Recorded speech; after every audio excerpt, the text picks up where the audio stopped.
My story begins above my parents' bar in Chicago. It was a bar that my grandfather owned and my dad ultimately bought. We lived above. My parents were managing it. I'm the oldest of 5 and just loved growing up in the city. And I loved the regulars that hung out at the bar. They were like extended family members for us. I didn't know any difference from a drinking versus a non-drinking culture. I started drinking at a really young age.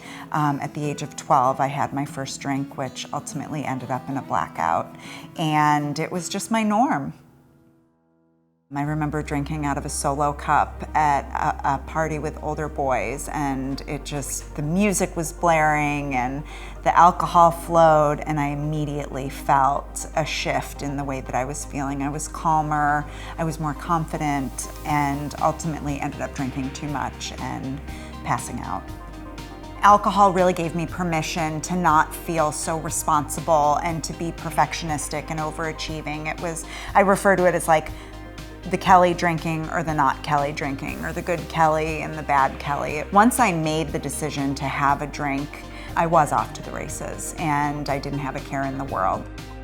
So when I was in graduate school, I did an internship at an intensive outpatient program for people who were getting treatment for substance abuse. And it was another opportunity for me to say, I'm not as bad as. I didn't lose my job. My family is still intact. I have a healthy relationship with my boyfriend. There were all these qualifiers that I remember thinking and going through a checklist. And it was hard. I mean, I was in college. I was 21, 22 years old when I would go to this internship.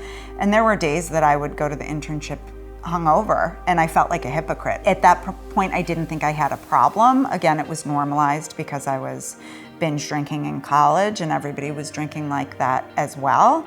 But I think what I was really looking for, or I know what I was looking for, was to learn as much about addiction as I could so that I could dodge the bullet. You know, I had been in therapy and had recovered or had been in recovery from childhood sexual abuse and an eating disorder, and I felt like I was in college and I was on my way and I felt really healthy, and I was walking home from a bar that I was working at in Chicago on my way to my boyfriend's house, who is now my husband. It was 8 o'clock at night and I turned onto a side street from a main street in Chicago, and a man was walking down the street next to me, and I remember I had this intuition, something didn't feel right. I'd just taken a self-defense class in college, and so I remember them saying, look your attacker in the eye, make sure that you're aware of your surroundings. And I walked past this person, I thought exuding confidence, and as soon as he got up to me, he clothespinned me to the ground, got on top of me, and started sexually assaulting me. And I was able to break free and run for my life, but it was a total random act, and I just happened to be at the wrong place at the wrong time. It did take a long time to feel safe. I struggled with post-traumatic stress disorder and really just a hypersensitivity to my surroundings. When I was taken off guard like that and then feeling like I was fighting for my life, just feeling safe in my own skin on a daily basis was a real challenge. And that was really a transformative experience for me, which is why I wanted to become a therapist myself. Fast forward 6 years and I was living my dream. I had a beautiful family and a career that I loved, and I still felt anxious every day. We knew that we wanted a big family, but the timing of it just happened so quickly for us. And so living that far from family with not a whole lot of support, and then having postpartum anxiety and panic, it was really a way for me to soothe myself.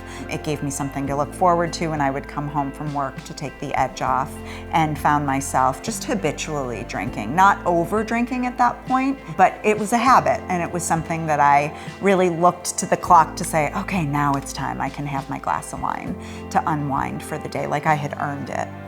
I remembered I felt very scattered and I was forgetful, and so feeling like I just couldn't hold it all together was a sure sign for me that something was off. I tried moderation management for years. I tried to put a limit on how many glasses of wine I would have a week. I would alternate between red wine, white wine. I started drinking tequila on the rocks because I heard that that would give you more energy, and I was able to get my laundry done and pack the kids' lunches for school the next day.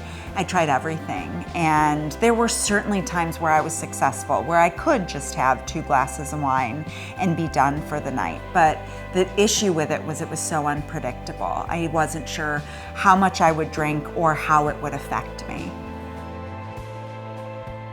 When I ultimately decided to stop drinking, I was at a CrossFit class nonetheless, that was really intense, and we were doing burpees, and it was a nice spring day, and my friend Bridget and I walked outside from the class, and she asked me how my drinking was. And I just burst into tears and said that I had really been struggling. And she said, "Would you like to come to a women's meeting with me sometime?" And I said, "No, I can't. I have all these bottles of wine at my house, and some are open, and I have to drink them all first before I decide to stop drinking." And she said, "Or you could throw them, or you could pour it down the kitchen sink." And I kind of sat on it, and I said, "I'll go to the meeting with you. I don't know if I'll stop drinking by Wednesday." This was on a Sunday. And I came home, and sure enough, on that drive home from our exercise class, it was like an out-of-body experience. I just walked in the door and started pouring it all in the sink, and hadn't had a drink until that meeting on Wednesday, which I still didn't know if I was gonna not drink, but I wanted to see what this secret society they call Alcoholics Anonymous was, and I went with her. And it was the most welcoming and supportive community of women, and I felt right at home, and something changed in me that night that just kept me saying I didn't want to drink anymore. I could relate to this group so much, and it was moms, and it was all women, and it was women who had stories similar to mine. My drinking was something I kept secret. People observed how, I don't want to say out of control, but how much more boisterous I became. And people called me the life of the party, and thought I was really funny when I drank. And when I saw my friend stop drinking after she had had a really bad experience, it was somebody who drank similarly to me, and also was an example of what living a life without alcohol was like. And she just felt so at peace to me, and it was the most calm I had ever seen her. And I desperately wanted to know how she was doing it. And she led the way, and really took my hand, and we explored that journey together.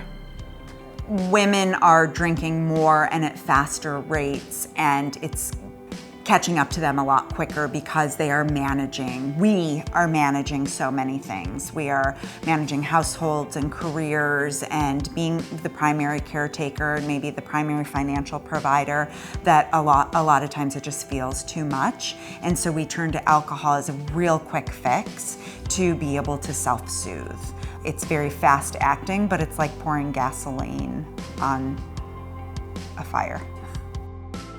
We live in such a drinking saturated culture that it is really normalized, and a lot of times this gray area drinking may just become something that is habitual, and people aren't thinking about it as much. And so it's part of their nighttime routine when they get home or they're cooking dinner. Alcohol is a depressant, and anytime that there is a shift in any kind of behaviors, or you're obsessively thinking about it, or you're having regrets the next morning, or it's affecting your relationship, I think that it's really important for people to look at their drinking patterns. And I ask my clients to look at all of their behaviors in terms of exercise and nutrition and sleep patterns.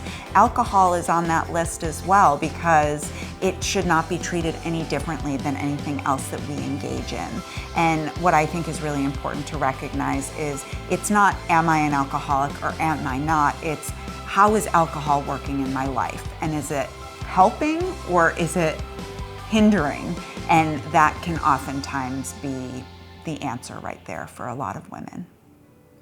Shame and secrets are absolutely what keep people hiding and not wanting to share their experience because it can be so painful. But I can guarantee once somebody shares any secret with somebody else, I've experienced it myself, and I've worked with women who say what a sense of relief they feel. The decision about writing my book was something that I knew I always wanted to do. And I had started writing the book long before I had stopped drinking. And for some reason, I just couldn't get the book finished. It took me years and years, and that was part of the reason why, because I recognized that that was a piece of my story that still needed to be told.